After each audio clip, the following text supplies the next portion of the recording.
Today I'll be talking about the role of the immune system in resistance to T-cell engagers. We have been treating a lot of patients with bispecifics and with excellent results, and we continue to see advancement of their use in earlier lines.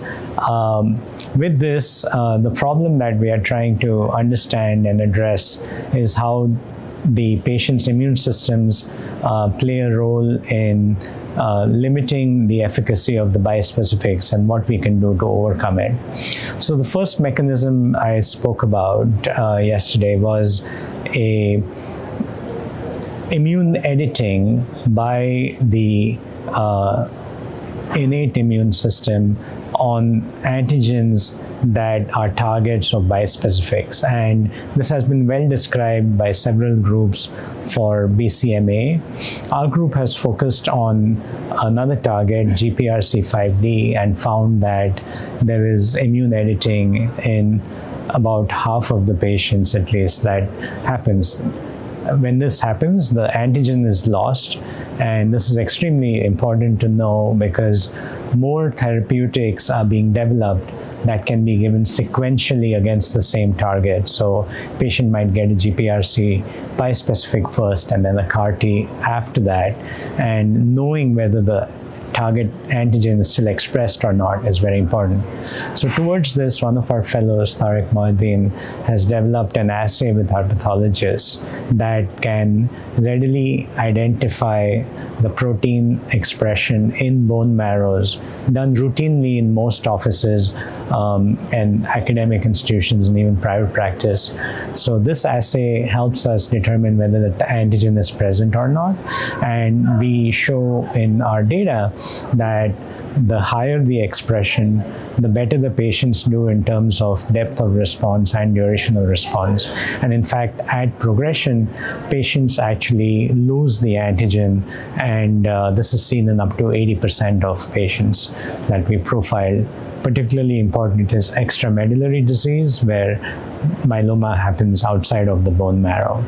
The second mechanism that I spoke about was regulatory T cells that can inhibit the function of our endogenous T cells that are very important to cause bispecifics to kill myeloma. And studies have shown that higher levels of these cells, both at the onset of treatment as well as later on, actually can have prognostic impact. What is less recognized is that a subset of these cells express CD38, which is the target for anti-CD38 antibodies. And now combination studies where daratumumab, for example, is given along with a bispecific can actually reduce these regulatory T cells and allow the normal T cells to do their function.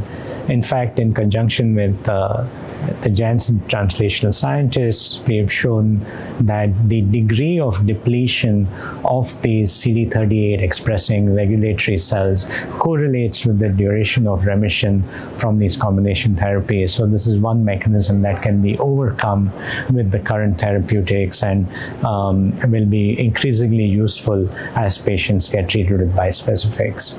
The third and most interesting mechanism that we have been working on is a new molecule called S100A8A9 that is a damage-associated protein that is secreted by the body whenever there is severe inflammation. And we see it increasing after CAR-T and bispecifics. And actually, the degree of expression of this protein in the blood as measured by ELISA directly is a biomarker for the duration of response for both bispecifics and CAR-T, so very powerful biomarker.